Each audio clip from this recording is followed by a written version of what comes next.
ايه يا روحي، صباح الفل. ايه حضرت لنا بقى الحاجات بتاعه الاجازه عشان المصيف بقى؟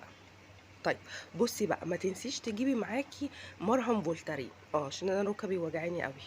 اه وكمان ما تنسيش اسمه ايه ده بتاع الحروق.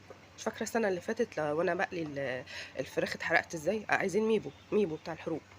وايه تاني وايه تاني وايه تاني، وحاجه بقى عشان الزور.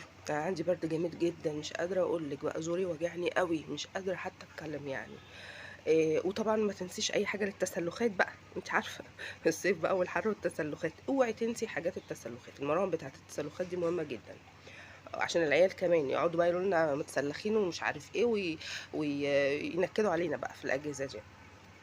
وبتاع الحموضه، اللي هو الدواء بتاع الحموضه ده. ايوه، البتاع الانبوبه الصغيره دي، الكيس الصغير بتاع الحموضه ده، عشان جواه زيتنا. لما بياكلوا عندي حموضه مش قادر، طب تعالوا ننزل نتمشى شويه، لا عندي حموضه مش قادر المطرح ده. فنجيب لهم بقى ايه بتاع الحموضه ده، عشان ما يبقاش عندهم حجه. ماشي.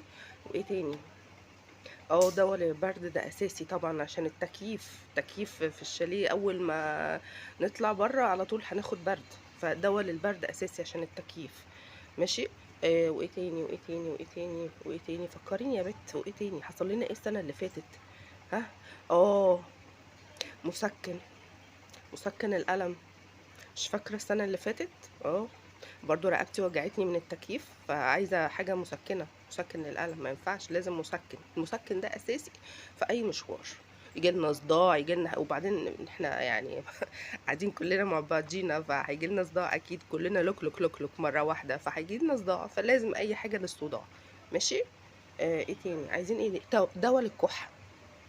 العيال الصغيره مش عارفه يطلعوا من البحر من هنا ويقعدوا يكحوا من هنا، لازم دواء الكحه ده. خلاص. دول اهم حاجه لازم ناخدهم معانا. وطبعا حاجات بقى علشان الشمس والبتاع بتاع الشمس، واقي الشمس ده، وحاجات بقى للالتهابات ومش عارف ايه، ما بيأثرش بتاع الشمس ده، نجيب حاجه بقى للالتهابات. ماشي.